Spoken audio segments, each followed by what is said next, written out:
Dave Lorenz along with Michelle Banache on the Travel Michigan radio program. And boy, it is that time of the year when holiday events just start popping up all over the place. We're headed to the West Michigan area next. And where are we headed to, Michelle? We are headed to Holland, which I'm very excited. I'm using this as a research purpose because we're planning a family ladies trip for holiday shopping in Holland this year, and I'm hoping that Wendy Link, sales director of the Holland CVB, can help me plan that out a little bit.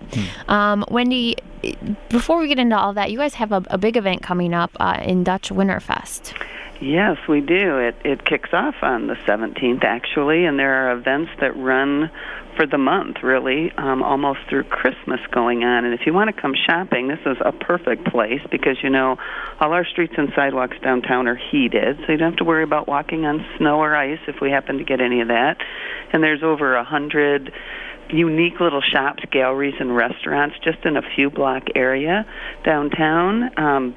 Only a couple of chains, actually. So if you want to go Christmas shopping, you're going to find very unique gifts and things to buy for people because we have shops that no one has anywhere else. So it's a fun place to start your Christmas shopping. My wife and I head to downtown Holland every holiday season just for that reason, because of all the great shopping opportunities. And I head over to the shoe place to get my running shoes every year this time. Oh, yeah, Gazelles, which is really great. So, it is a great time to be in Holland. With Dutch Winterfest starting this coming Saturday, what are we looking for event-wise? Okay, well, the very first thing will be on that Saturday, and it's the Holiday Open House, which runs that evening, and they just line the streets with luminaries, and they're roasting chestnuts on the sidewalks, and the carolers are walking around, and all your gifts that you buy will be wrapped for free. It's a great holiday spirit. Also, the Curse Market opens that day, and that runs on weekends for 4 weekends, actually. And that's down in the farmers market area, also a nice snow-melted area.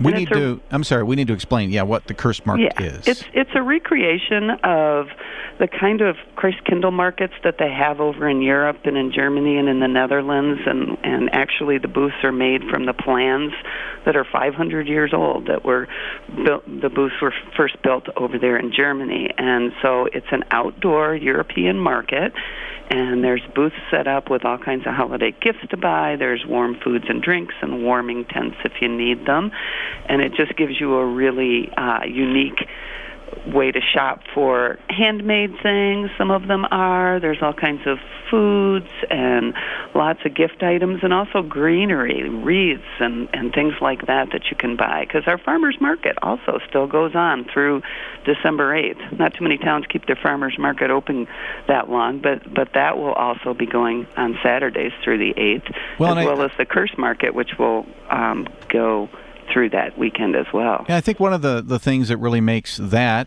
market so unique at this time of the year is that there are these kind of special Dutch types of decorations and treats. Oh, yeah, and foods and all kinds of things. And speaking of the Dutch angle, of course, Holland has Santa every day for a month, right downtown, from Thanksgiving through Christmas Eve, actually. But we also bring in the Dutch element, the way that the Dutch celebrate their holidays. So Sinterklaas arrives in Holland, and this year he will arrive that first Friday in December, and he comes the way he does in the Netherlands. He gets on his white horse, he comes through the town, he goes into the park that's right downtown. He's welcomed by the mayor, just like they do in the Netherlands, and so you can see him coming down with all the lanterns on his horse, and then he will greet everybody, and they'll light up the park.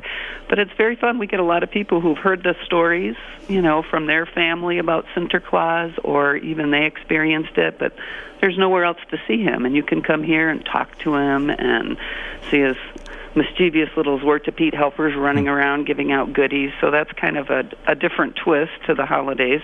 We've got Santa, but we've got Sinterklaas too. Yeah, and they're very, very close in the traditions, but there are some pretty unique and interesting things about the Dutch tradition to learn about. Put your wooden shoes out by your fireplace so that they'll be filled up. But actually, that's on December 6th, not December 25th. Oh.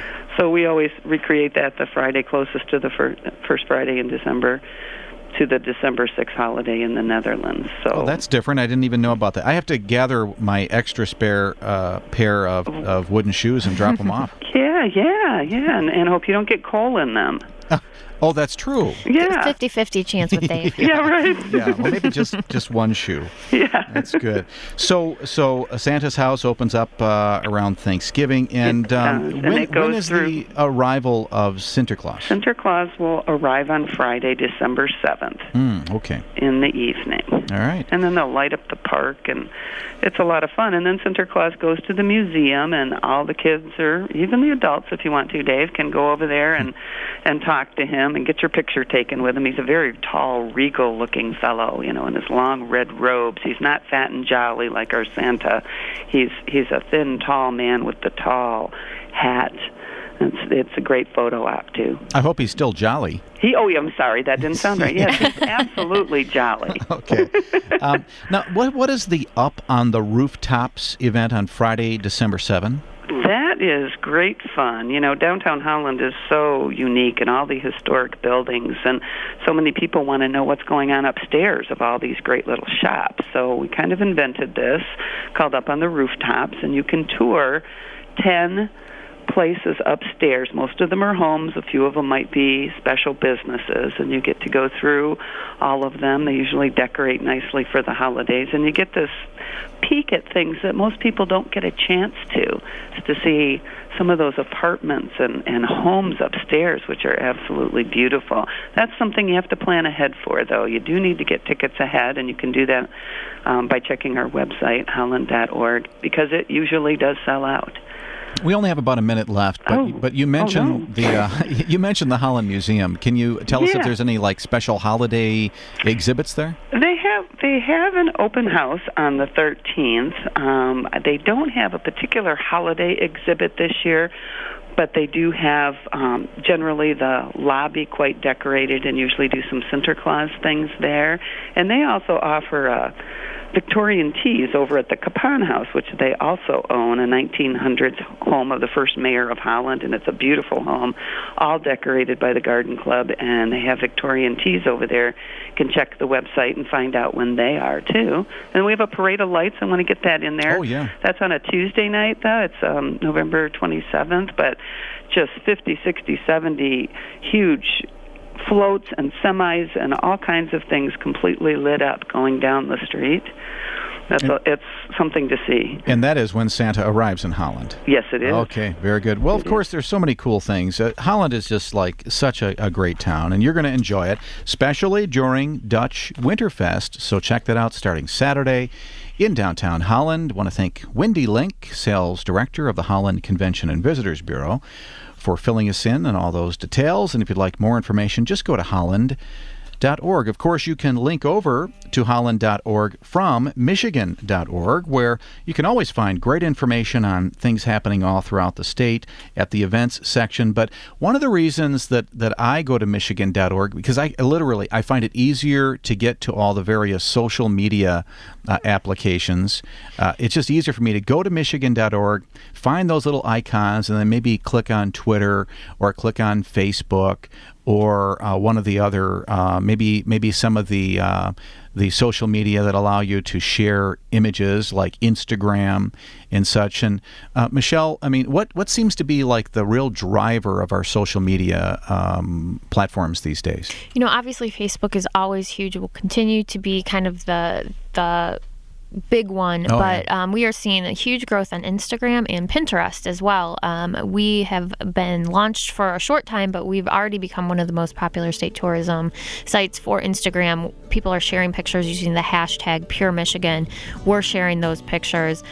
We love to get that engagement with folks and encourage them to share their trips, their travels with Michigan here with us. And I love it that so much of it is real time. So if you go to Twitter or Facebook, you can find out what's really happening out there right now so often and get the insights from the travelers out there. So check it out, of course, from michigan.org. We're going to find out what's happening at the River Raisin Center for the Arts next, right here on Travel Michigan, where your trip begins at michigan.org.